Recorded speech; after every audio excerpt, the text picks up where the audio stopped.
Not the first time that it seems as though the opposing side can't seem to be able to debate the issue.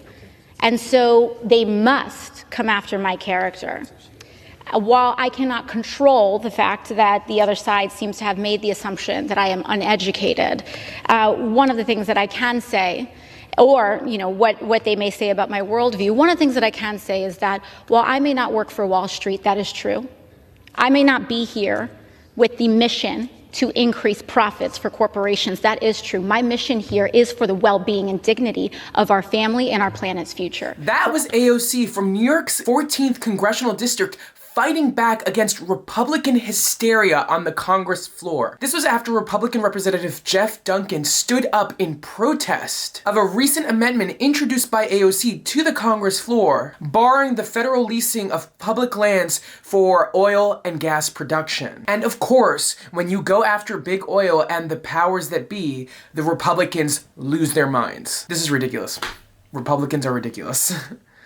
Overall, it's a pretty unilateral sentiment that fossil fuel industry has been the single greatest contributor to our worsening climate crisis. And at the very least, there is a conscious effort to not reduce, if not completely diminish, our use of fossil fuel and thus reducing our carbon footprint. But it's not the claim for this Republican representative whose only argument is that big oil is how we got America to where it is today. Watch this. Go and learn for yourself about this. Educate yourself on how America attained its low emissions.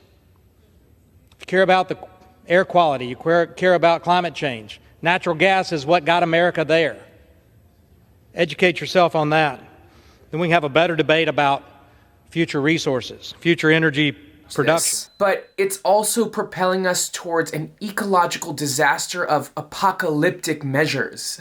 It threatens the lives of not just a few countries or a few people, but all of us. You literally can't get more profound than that. In general, I always find it so odd how Republicans get so emotional when it comes to defending big oil. It's always so forced and oftentimes pivots towards arguments that are not even relevant to the conversation.